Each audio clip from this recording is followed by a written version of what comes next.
Pronostico che vede Fonwise AS favorito, Alessandro Vociadoro in sediolo, 2,14 la quota. Alternativa principale Tarantella Fermo numero 4, Roberto Vecchione, poi Zimi Cab 4,15 numero 2. Macchina che accelera con Tarantella Fermo che come al solito mangia la macchina e va a condurre in poche battute. In seconda posizione rimane Fonwise AS, mentre Venanzo Jet deve parcheggiare. In terza non vi riesce, mentre ha sbagliato numero 6 Ventour squalificato. In terza posizione Venanzo Jet, e così i primi 200 vengono coperti in 14,8 da Tarantella Ferm, che ora conduce con Fonwise AS in scia.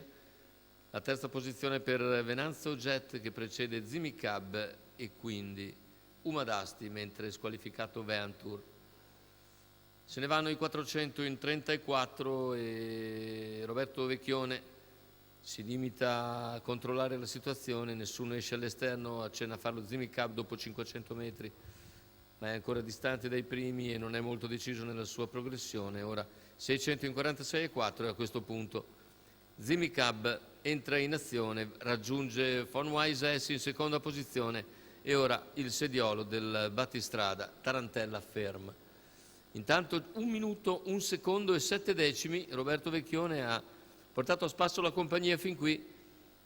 A metà della penultima piegata si mantiene in vantaggio su Zimi Cab che agisce al suo esterno, alla corda c'è Fonwise AS, muove dalla coda anche Umadasti, Venanzo Jet a contatto, intanto il chilometro è 1,16,6, niente di che fin qua, 500 alla conclusione, ora però fanno sul serio i primi due perché Zimi Cab deve reagire, sta attaccando. Tarantella Ferm che reagisce a contatto Fonwise AS, siamo ora a metà della curva conclusiva con Zimi Cab che insiste su Tarantella Ferm, sposta intanto Fonwise AS in anticipo su Umadasti che poi si getta di galoppo. Venanzo va all'interno, ultimi 100 di gara con Tarantella Ferm battuta, è passato Zimi Cab contro Fonwise AS, Zimi Cab si difende, Zimi Cab sul palo, controlla Fonwise AS. Al terzo dovrebbe essere ancora Tarantella Fermo, 1,14,1, si è corso praticamente solo l'ultimo giro, in pratica i 400 finali, con Zimi Cab che si è guadagnato tutta la